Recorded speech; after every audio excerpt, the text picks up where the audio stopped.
Assalamualaikum warahmatullahi wabarakatuh. Innal hamdalillah nahmaduhu wa nasta'inuhu wa nastaghfiruh wa na'udzu billahi min sururi anfusina wa sayyiati a'malina. May yahdihillahu fala mudhillalah wa may yudlil fala hadiyalah. Asyhadu an la ilaha illallah wahdahu la syarika lah wa asyhadu anna Muhammadan abduhu wa rasuluh. Qala Allah jalla wa ala ya ayyuhalladzina amanu taqullaha haqqa tuqatih wa la tamutunna illa wa antum muslimun. Allahumma salli wa sallim wa barik wa an'im ala nabiyyina Muhammadin wa ala alihi wa ashabihi wa man tabi'ahum bi ihsanin ila yaumiddin. Allahumma alimna ma yanfa'una wanfa'na bima 'allamtana warzuqna ilma.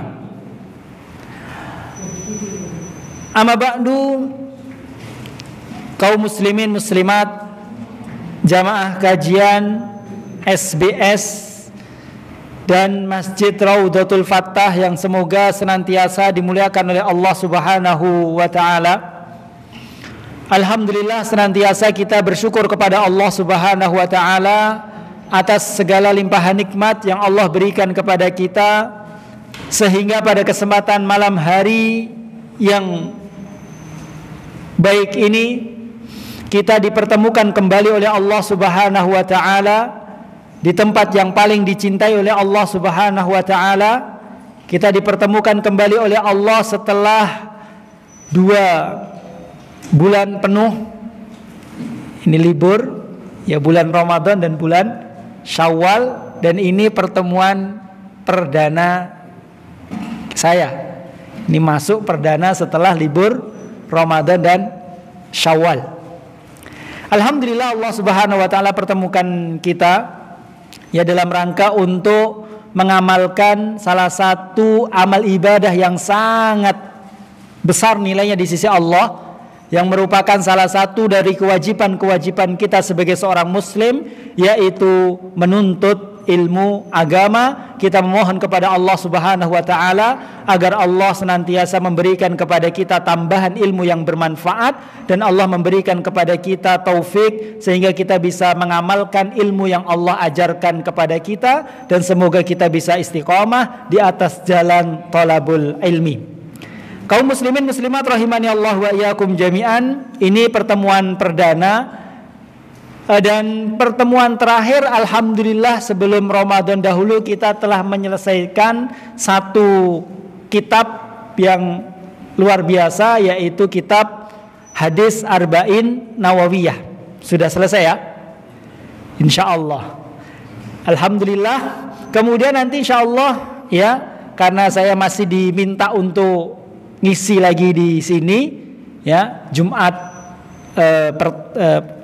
pertama dan ketiga ya, dan insyaallah nanti kita akan kita sepakati kita akan mengkaji kitab apa lagi, dan kajian ya menuntut ilmu yang dianjurkan yaitu kita mempelajari kitabnya para ulama. Cuma saya bingung ya, karena sudah hampir semua cabang ilmu agama sudah dipelajari di majelis ini, dari akidah, tafsir, fikih, sirah ya, hampir semuanya sudah. Alhamdulillah. Nanti akan kita di akhir kajian akan kita sepakati. Saya punya beberapa pandangan kitab, nanti akan saya sampaikan, nanti ya menunggu ke persetujuan dari antum sekalian.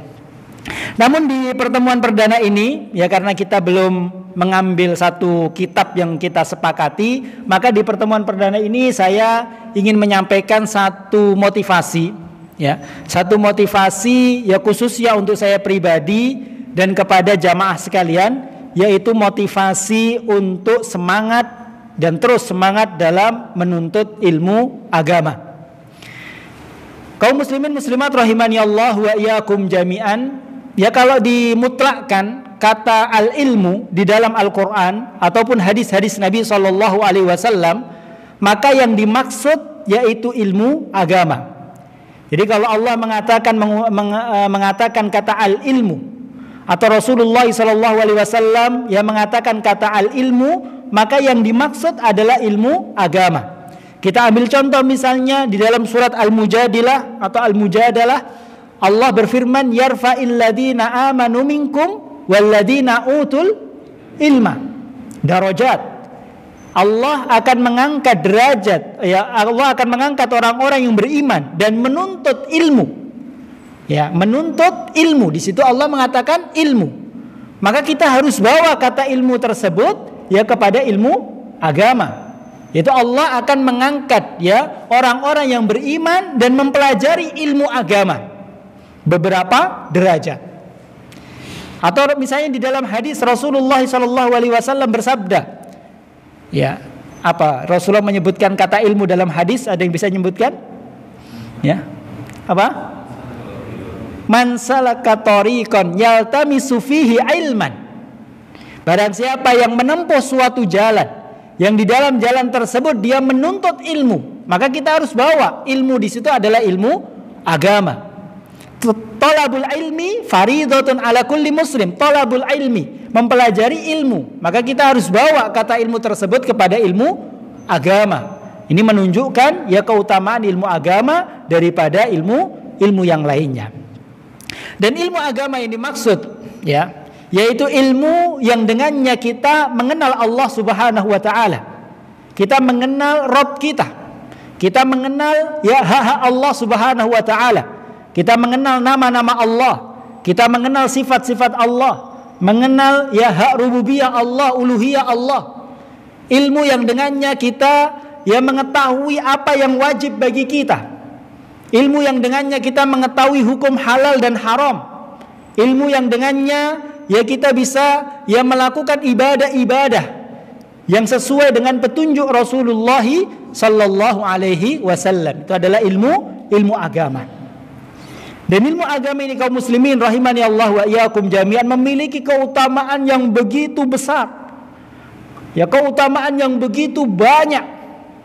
Kalau kita mengkaji tentang keutamaan ilmu, ya maka berhari-hari, ya berpekan-pekan mungkin, ya kita tidak akan pernah habis ya untuk membicarakan tentang keutamaan-keutamaan ilmu dan keutamaan mempelajari ilmu agama. Banyak para ulama ya mengarang kitab yang mustakil, ya kitab khusus yang menerangkan tentang keutamaan ilmu atau keutamaan menuntut ilmu agama. Ya di antaranya adalah Al-Imam Ibnul Qayyim Al-Jauzi rahimahullah. Ya beliau memiliki kitab Al-Ilmu Fadluhu wa Syarafuhu. Al-Ilmu Fadluhu wa Syarafuhu. Ya keutamaan, kemuliaan ilmu agama. Beliau di dalam kitab tersebut menyebutkan lebih dari 100 keutamaan. Lebih dari 100 keutamaan. Ya nanti insya Allah akan kita sebutkan ya beberapa keutamaan, mungkin 1, 2 atau 3 sesuai dengan waktu yang kita miliki. Jadi antara ya keutamaan ilmu dan menuntut ilmu agama kaum muslimin muslimat rahimani Allahu wa iyyakum jami'an yang disebutkan oleh Syekh Ibnu Qayyim Al-Jauzi dalam kitabnya tersebut Al-Ilmu Fadluhu wa Syarafuhu, ya dari sekian banyak ilmu ada beberapa keutamaan yang sangat menarik yang ingin saya sampaikan. Ini bukan urut dari nomor yang pertama, kedua, tidak, tapi saya acak, saya ambil yang yang menurut saya luar biasa perlu kita sampaikan sebagai motivasi saya pribadi dan jamaah sekalian, yaitu di antara keutamaan ilmu dan menuntut ilmu agama, yaitu bahwasannya mempelajari ilmu agama itu adalah ibadah tersendiri. Ini keutamaan yang pertama yang ingin kita sampaikan. Jadi mempelajari ilmu agama itu adalah ibadah tersendiri. Jadi ketika kita mempelajari ilmu agama, kita sedang mempelajari ilmu agama, entah itu mendengarkan ya ta'lim, kita mendengarkan ceramah misalnya, atau kita membaca, atau kita menghafal, ya atau kita ya apapun itu menulis, ya mempelajari ilmu agama dengan berbagai metode, maka kita pada saat itu sedang beribadah kepada Allah Subhanahu wa ta'ala. Sebagaimana kita sholat, sebagaimana kita haji, sebagaimana kita membaca Al-Quran. Jadi keberadaan saya di sini, keberadaan antum semua di sini, saya berbicara, antum mendengarkan, menghafalkan atau mungkin mencatat, kita ini sedang beribadah kepada Allah Subhanahu wa ta'ala. Bahkan para ulama, mereka mengatakan bahwasannya menuntut ilmu agama adalah ibadah yang pertama kali Allah perintahkan sebelum perintah-perintah yang lainnya. Sebelum Allah memerintahkan kita sholat, sebelum Allah memerintahkan kita puasa dan ibadah-ibadah yang lainnya, sebelumnya Allah perintahkan kita untuk menuntut ilmu terlebih dahulu. Sehingga ibadah-ibadah yang kita kerjakan sesuai dengan apa yang dicontohkan oleh Rasulullah Sallallahu Alaihi Wasallam. Ibadah yang kita kerjakan berdasarkan ilmu yang benar. Oleh karenanya Allah Subhanahu wa ta'ala berfirman dalam surat Muhammad, Allah berfirman, fa'lam annahu la ilaha illallah wastaghfir lidzanbik. Wa'lam, fa'lam, maka ketahuilah, ilmuilah. Di situ Allah perintahkan kita untuk berilmu. Annahu la ilaha illallah, bahwasanya tiada Tuhan yang berhak disembah kecuali Allah. Sebelum tauhid, Allah perintahkan kita terlebih dahulu untuk berilmu. Jadi menuntut ilmu agama, bukan hanya ibadah, tapi dia adalah ibadah yang paling pertama yang Allah Subhanahu wa ta'ala perintahkan. Dan satu faidah yang saya baca yang sangat menarik, yaitu bahwasannya setiap ada perintah ibadah, maka di situ terkandung perintah menuntut ilmu. Setiap ada perintah ibadah dari Allah Subhanahu wa ta'ala atau dari Rasulullah sallallahu alaihi wasallam, maka di situ ada terkandung perintah untuk menuntut ilmu agama. Allah perintahkan kita sholat, maka dalam perintah sholat tersebut yaitu terkandung perintah untuk berilmu, yaitu ilmu mengenai sholat. Allah perintahkan kita misalnya untuk puasa. Di dalam perintah tersebut itu terkandung perintah juga untuk menuntut ilmu yang berkaitan dengan hukum-hukum puasa dan seterusnya. Bahkan dikatakan bahwasannya ketika Allah Subhanahu wa ta'ala menyebutkan tentang keutamaan suatu ibadah, atau Rasulullah menyebutkan tentang suatu keutamaan ibadah, maka di dalamnya terkandung keutamaan menuntut ilmu. Kita tahu misalnya sholat, keutamaannya luar biasa, keutamaan sholat. Maka di dalam keutamaan sholat tersebut ada keutamaan menuntut ilmu, walaupun tidak disebutkan. Keutamaan puasa, akan dihapuskan dosa-dosanya, misalnya puasa akan menjadi tameng banyak, akan diberikan pintu khusus dalam surga dan seterusnya. Maka di dalam keutamaan puasa tersebut secara tidak langsung terdapat keutamaan menuntut ilmu agama. Kenapa? Karena kita tidak akan mendapatkan keutamaan puasa, kita tidak akan mendapatkan keutamaan sholat, kita tidak akan mendapatkan keutamaan ibadah-ibadah kecuali kalau kita harus mengerjakan ibadah tersebut dengan baik dan benar. Kalau kita mengerjakan ibadah tersebut dengan baik dan benar sesuai dengan apa yang diajarkan oleh Rasulullah, maka baru kita mendapatkan keutamaan ibadah tersebut. Dan kita tidak akan bisa untuk mengerjakan ibadah tersebut dengan baik dan benar sesuai dengan petunjuk Rasulullah, kecuali kita harus menuntut ilmu agama. Jadi ini luar biasanya ilmu agama dan mempelajari ilmu agama, di mana setiap keutamaan dari ibadah maka di situ terkandung keutamaan mempelajari ilmu agama. Bahkan para ulama mereka mengatakan bahwasannya menuntut ilmu adalah ya ibadah yang paling baik dari semua ibadah sunnah. Ibadah yang paling baik dari semua ibadah sunnah, daripada sholat sunnah, daripada puasa sunnah, daripada ibadah-ibadah sunnah yang lainnya. Menuntut ilmu agama lebih besar pahalanya, lebih banyak manfaatnya, lebih baik dari ibadah-ibadah sunnah yang lainnya.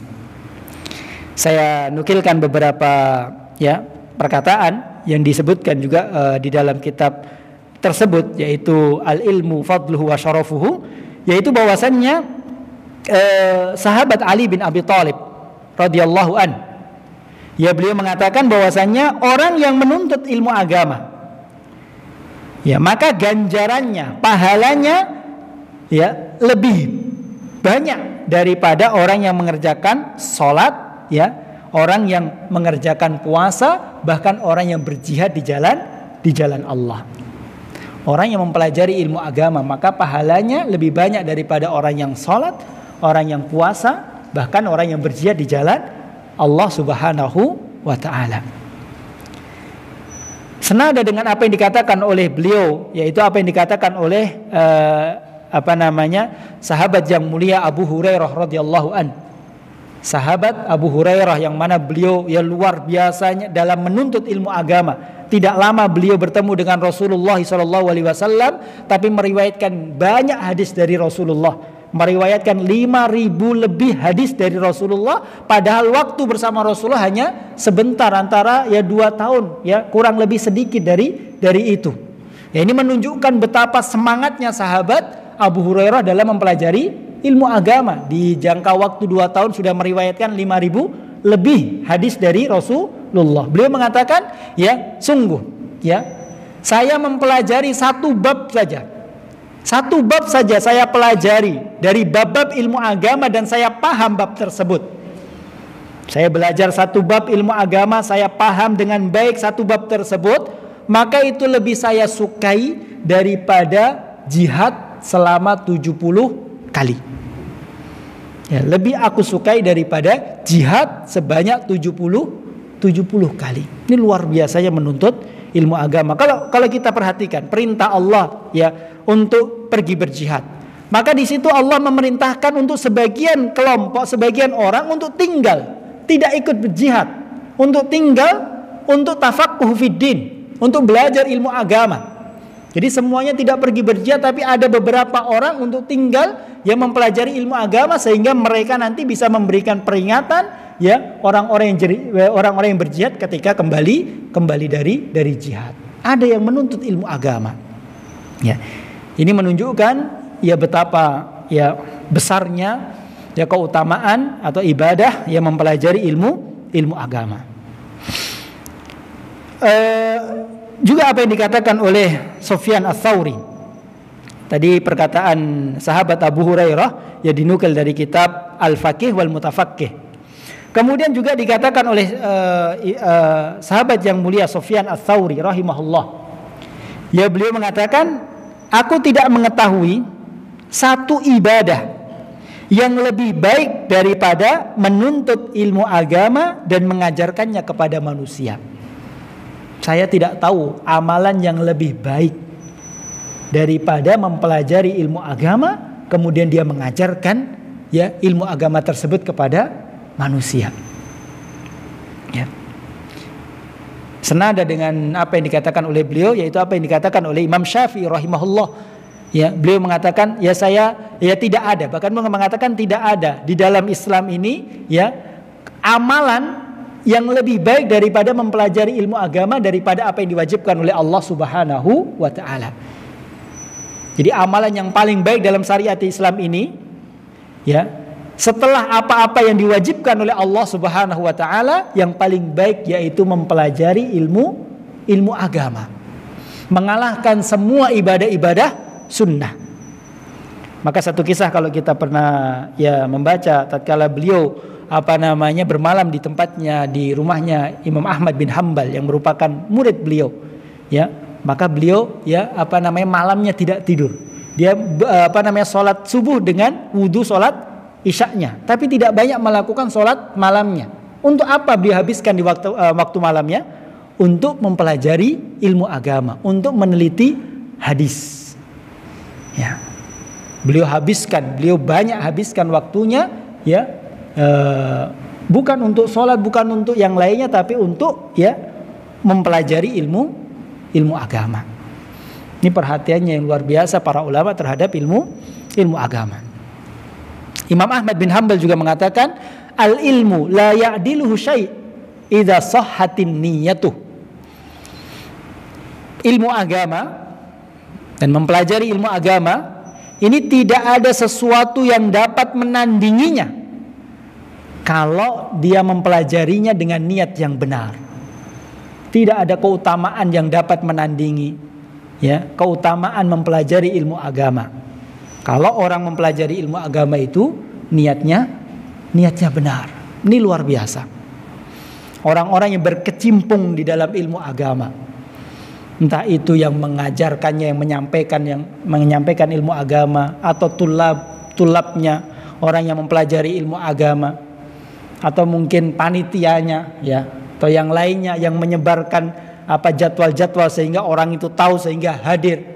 Ya, orang-orang yang berkecimpung di dalam ilmu agama, fasilitator ya dalam ilmu agama, ya maka ini luar biasa pahalanya. Ya. Ya dahulu Imam Malik bin Anas, Imam Darul Hijrah, Imam Madinah. Beliau habiskan waktunya itu hanya di masjid, dia belajar dan mengajarkan ilmu. Beliau habiskan waktunya untuk belajar dan mengajarkan ilmu di Masjid Nabawi. Pagi, siang, sore, malam habiskan untuk belajar dan mengajarkan ilmu. Sehingga ada seorang ahli ibadah pada zaman beliau itu memberikan nasihat, mengirimkan surat. Di dalam surat tersebut isinya adalah nasihat, menasihati Imam Malik agar Imam Malik itu menyisihkan waktunya, bahkan banyak menyisihkan waktunya untuk menyendiri, ibadah sendiri, untuk sholat, untuk puasa, menyendiri ya. Tidak dihabiskan waktunya untuk belajar dan mengajarkan ilmu. Itu nasihat dari ahli ibadah tersebut. Maka Imam Malik ya membalas nasihatnya, membalas suratnya ya. Beliau mengatakan bahwasanya amalan-amalan seorang hamba itu sudah ditentukan oleh Allah. Innallaha qad qassamal a'mal kama qassamal arzaq. Allah sudah menentukan amalan-amalan masing-masing ya hamba-hambanya sebagaimana Allah menentukan ya rizkinya. Ya. Farubba rajulin futihalahu fis salat walam yuftah lahu fis siyam. Ada orang yang mudah dalam mengerjakan salat tapi sulit untuk berpuasa. Ada orang yang mudah untuk sedekah tapi kalau ya ibadah yang lain sulit. Ada yang ini mudah ibadah tertentu tapi sulit ibadah tertentu. Kemudian beliau mengatakan ya, dan saya ridho wa raditu bima qassamallahu li minal a'mal. Saya ridho dengan amalan-amalan yang sudah Allah tetapkan bagiku, yaitu sibuk dengan ilmu ya dan mengajarkan ilmu. Saya ridho. Wa ma adunnu ma ana fihi maduna anta fihi. Dan saya tidak menyangka, saya tidak mengira apa yang amalan yang ada pada diriku itu tidak lebih rendah daripada amalan yang ada pada dirimu. Saya sibuk belajar, saya sibuk mengajarkan ilmu, ini tidak lebih rendah. Bahkan ini lebih tinggi daripada amalan yang Allah sudah tetapkan bagimu, yaitu sibuk sholat sunnah, sibuk puasa sunnah dan yang lainnya. Saya sibuk belajar, saya sibuk mengajar ya. Saya tidak merasa rendah dengan amalan saya, bahkan merasa tinggi. Dan beliau mengatakan wa nasrul ilmi wa ta'limuhu ya min afdhalil a'malil bir. Ketahuilah bahwasannya mempelajari ilmu agama, menyebarkan ilmu agama, menyebarkan dakwah, mengajarkan ilmu agama adalah amalan yang paling mulia, amalan kebaikan yang paling mulia. Insyaallah. Ya. Ini ya keutamaan menuntut ilmu agama ini saya teringat. Ini nggak tahu ini dan mungkin ini benar. Ini dulu saya di pondok. Saya di pondok, waktu itu di pondok Jogja. Itu ada puasa sunnah. Puasa sunnah. Ada santri-santri itu ramai puasa sunnah. Tapi ternyata dengan puasa sunnah tersebut itu menjadikan santri itu jadi lemes begitu. Puasa Senin Kamis jadi lemes, siang harinya pagi hari itu udah lemes gitu. Giliran waktu belajar, waktu tahfidz, waktu di kelas, waktu taklim itu adanya ngantuk, ada yang lemes, ada kadang ada yang izin dan yang lainnya. Diteliti teliti sama ustadz saya waktu dulu, ini apa mungkin penyebabnya karena puasa gitu. Ya ini maka di situ ya diambil satu peraturan. Ya kalau dengan puasa sunnah kemudian dia menjadikan dia itu kemudian mungkin sakit atau lemes, kemudian tidak bisa belajar maksimal, maka orang itu dilarang untuk berpuasa. Karena menuntut ilmu ini lebih wajib dan keutamaannya lebih besar. Kecuali kalau bisa jalan dua-duanya, maka ini yang paling baik. Ini yang paling baik. Artinya dari sini ya ini perlu kita sampaikan bahwasanya menuntut ilmu agama ini merupakan ibadah yang paling baik. Manfaatnya bukan untuk diri kita pribadi, tapi manfaatnya ya juga untuk ya orang lain. Ini yang pertama, yaitu bahwasanya mempelajari ilmu agama, menyebarkan ilmu agama ini adalah ibadah tersendiri. Ya, kadang kita itu merasa kita sedang beribadah kalau kita sedang sholat, ya. Sedang sholat kita merasa ini kita sedang beribadah. Kita baca Al-Quran kita sedang beribadah. Kita haji kita sedang beribadah. Tapi mungkin ya kita tidak sadar, kita belum paham. Ya ketika kita duduk, misalnya duduk saja kita baca, itu kita sedang beribadah. Kita duduk ya 1 jam 2 jam kemudian mendengarkan, memahami, ya mencatat. Itu kita sedang beribadah sebagaimana kita sedang sholat, kita sedang puasa dan ibadah-ibadah yang lainnya. Ini yang pertama. Kemudian kaum muslimin muslimat rahimani Allah wa iyyakum jami'an. Keutamaan yang kedua dari ilmu agama dan mempelajari ilmu agama, yaitu bahwasanya Allah Subhanahu wa taala dalam surat Al-Mujadilah tadi yang kita baca, Allah akan mengangkat derajat orang-orang yang beriman dan orang-orang yang menuntut ilmu agama. Allah akan mengangkat beberapa derajat. Di situ Allah berfirman yarfa'il ladina amanu yarfa'illahu alladina amanu minkum walladina utul ilma darajat. Allah akan mengangkat derajat orang-orang yang beriman dan orang-orang yang menuntut ilmu darajat. Darajat itu kalau kita belajar bahasa Arab itu adalah jamak. Darajat. Ya. Jamak ini menunjukkan banyak. Jadi Allah tidak hanya mengangkat 1 derajat atau 2 derajat, tapi banyak derajat. Abdullah ibn Abbas menafsirkan bahwasanya Allah akan mengangkat 100 derajat. Jadi bedanya antara orang yang beriman tapi dia tidak menuntut ilmu agama dengan orang yang beriman dan menuntut ilmu agama itu bedanya 100 derajat. Dan beliau mengatakan wal masafatu baina darajataini masiratu mi'ati sanah. Jarak antara 1 derajat dengan derajat berikutnya itu perjalanan 100 tahun. Perjalanan 100 tahun. Itu baru 1 derajat ke derajat berikutnya. Padahal ini bedanya ada 100 derajat. Maka jauh sekali ya bedanya orang-orang yang berilmu dengan orang-orang yang tidak berilmu di sisi Allah Subhanahu wa taala. Allah angkat derajat. Makanya para nabi dan rasul Allah angkat derajat mereka ya di atas para manusia yang lainnya, bukan karena apa-apa, bukan karena perawakan, bukan karena kekayaan, bukan karena apa-apa, tapi karena ilmu. Nabiullah Adam sampai Nabi kita Muhammad sallallahu alaihi wasallam Allah angkat derajat mereka karena ilmu yang Allah berikan kepada mereka. Lihat Nabiullah Adam alaihissalam. Ya. Karena ilmu yang Allah berikan kepada beliau, yang Allah tidak berikan, yang Allah tidak ajarkan kepada para malaikat, sampai-sampai Allah perintahkan malaikat untuk sujud. Wa qulna lil malaikati isjudu li Adam fasajadu illa iblis. Ya, kami perintahkan kepada malaikat untuk sujud. Ini malaikat loh. Allah perintahkan semuanya untuk sujud, dan ini tidak main-main, ini perintah sujud. Karena apa? Karena ilmu. Karena ilmu yang Allah ajarkan.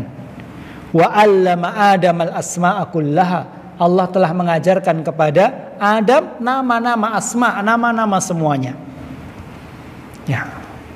Nabi kita Muhammad sallallahu alaihi wasallam, Allah angkat derajatnya menjadi manusia yang paling baik.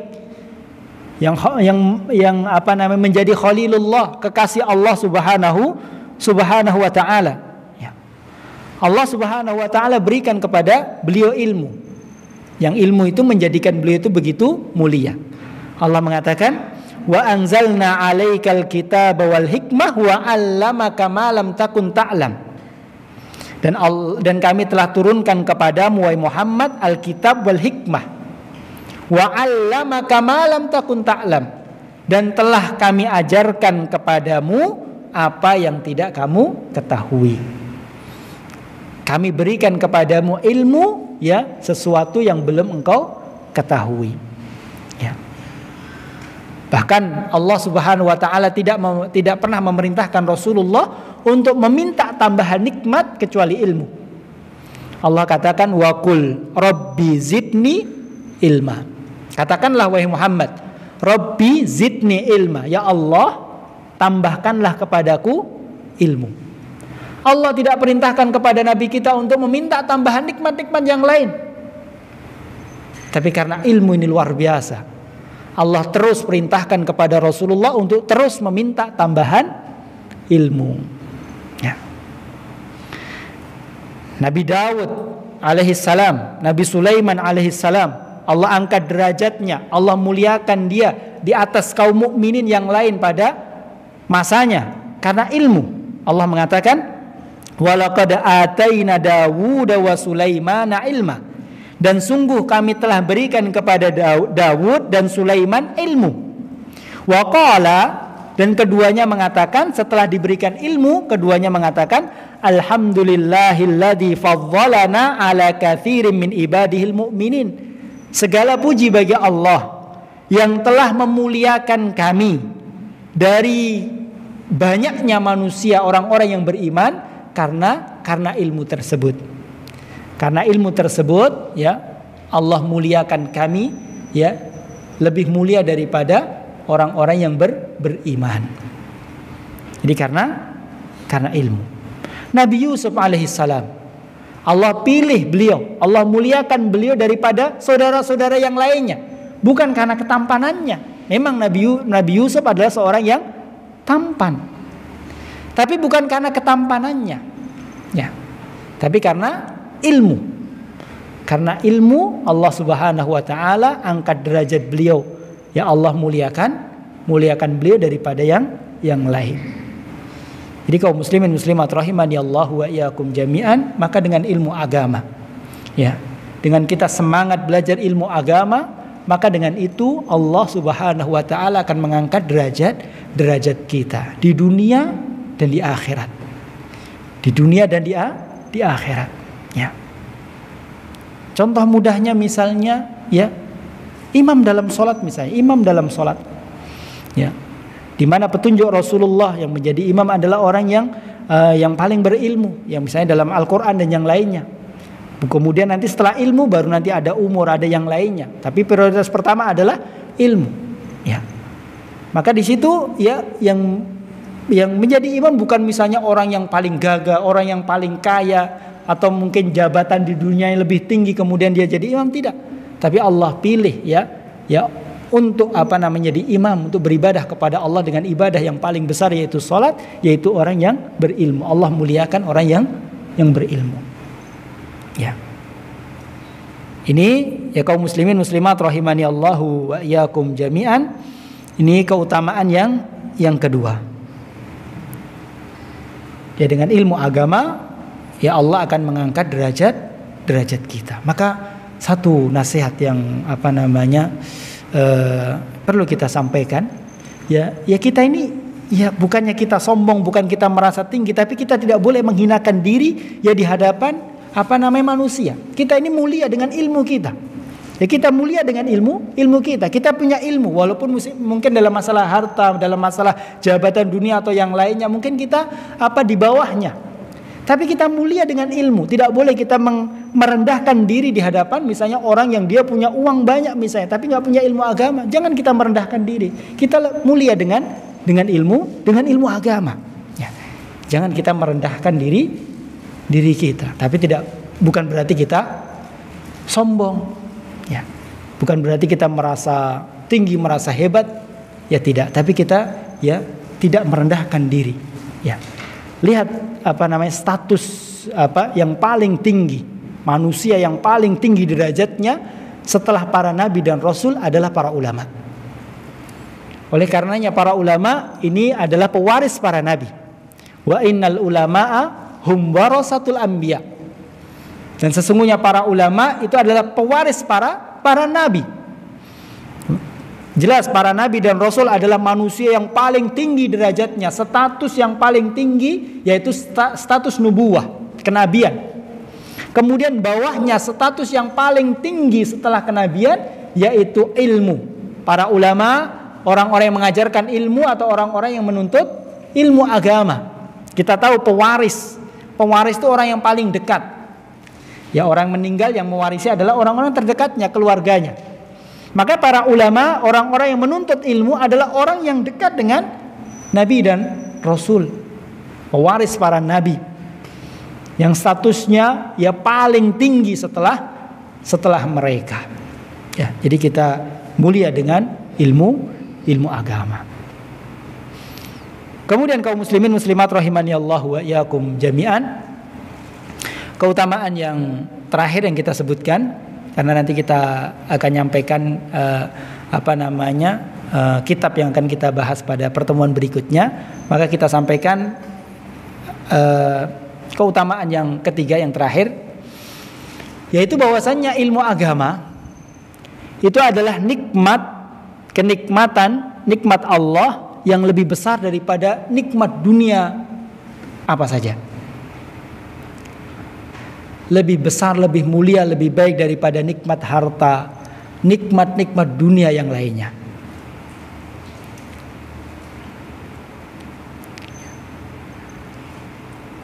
Karena nikmat ilmu agama ini Allah tidak berikan kepada sembarangan manusia.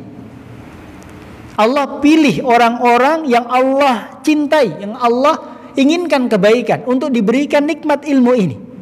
Berbeda dengan nikmat dunia, Allah berikan kepada ya semua hamba yang Allah kehendaki. Tidak peduli apakah hamba tersebut hamba yang beriman atau tidak, atau mungkin hamba yang tidak percaya dengan adanya Allah, tidak beriman dengan Allah, ya, hamba yang mungkin mensekutukan Allah. Tidak peduli, Allah berikan kepada mereka nikmat dunia yang lainnya. Allah berikan mereka harta, Allah berikan mereka kesehatan, kekayaan, umur, semua Allah berikan. Karena memang nikmat-nikmat tersebut sepele di sisi Allah Subhanahu wa taala, sepele, kecil, ya. Sepele. Maka Allah berikan kepada ya semuanya. Tapi ilmu agama ini nikmat yang luar biasa di sisi Allah. Tidak sembarangan Allah berikan. Allah hanya berikan kepada hamba-hamba yang Allah pilih.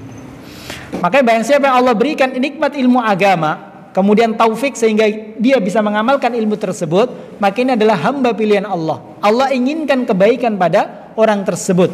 Sebagaimana Rasulullah SAW bersabda, "Man yuridillahu bihi khairan yufaqihu fid din." Barang siapa yang Allah inginkan kebaikan pada orang tersebut. Kalau Allah menginginkan orang tersebut baik, ya selamat dunia dan akhirat, bahagia dunia dan akhirat, maka Allah akan pahamkan dia dengan ilmu agama. Jadi jamaah rahimani Allah, kalau kita ini ada semangat dalam mempelajari ilmu agama, semangat dalam menghadiri ilmu, ya majelis ilmu, semangat dalam menghafal, mencatat, mendengarkan, ya senang dengan ilmu agama, senang dengan para ulama, ya maka ini satu tanda bahwasanya Allah menginginkan kebaikan pada diri kita. Allah menginginkan kebaikan. Sebaliknya kalau kita tidak senang dengan ilmu agama, malas ya mempelajari ilmu agama, tidak tertarik dengan ilmu agama, maka ini satu tanda. Ya. Itu satu tanda bahwasanya Allah tidak menginginkan kebaikan ya untuk untuk diri kita. Maka kita bersyukur kepada Allah ya kalau kita ya diberikan taufik sehingga kita ini semangat dalam mempelajari ilmu agama, walaupun kita mungkin belum banyak mendapatkan ilmu agama. Ya, tapi setidaknya kita semangat dalam belajar ilmu agama karena ini merupakan taufik dari Allah. Ya. Ini bertanda bahwasanya Allah Subhanahu wa taala menginginkan kebaikan pada diri kita. Tapi kaum muslimin muslimat rahimani Allah wa iyyakum jami'an. Ya, mungkin ini yang bisa kita sampaikan ya, beberapa keutamaan ya dari sekian banyak keutamaan mempelajari ilmu agama. Semoga yang sedikit ini ya dapat memberikan tambahan motivasi, semangat ya khususnya untuk saya pribadi dan secara umum kepada jamaah sekalian. Kemudian ya sisa waktu kita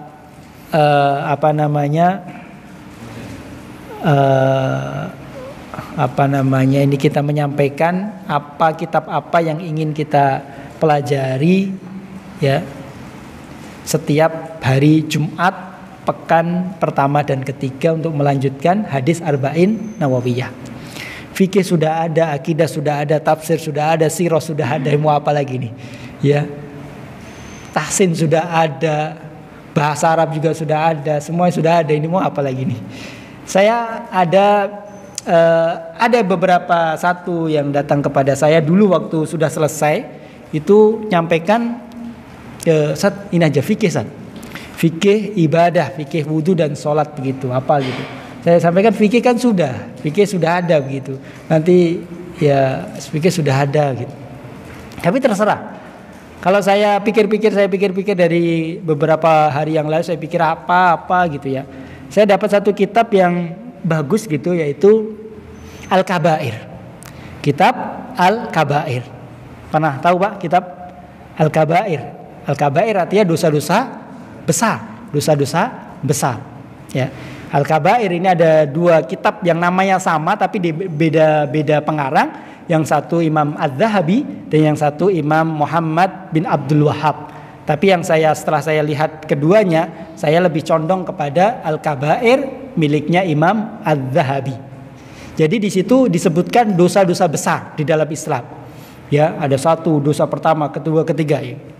Ya karena kita perlu ya mengetahui sesuatu yang buruk, perkara yang dosa, bukan untuk kita kerjakan tapi untuk kita jauhi. Sebagaimana dahulu sahabat Ibnu Yaman, ya, Hudzaifah bin Yaman, ya beliau mengatakan kanu yas'alunan nabiyya sallallahu alaihi wasallam anil bir. Dahulu para sahabat itu bertanya kepada Rasulullah tentang perkara-perkara yang baik saja, perkara-perkara yang baik untuk dikerjakan.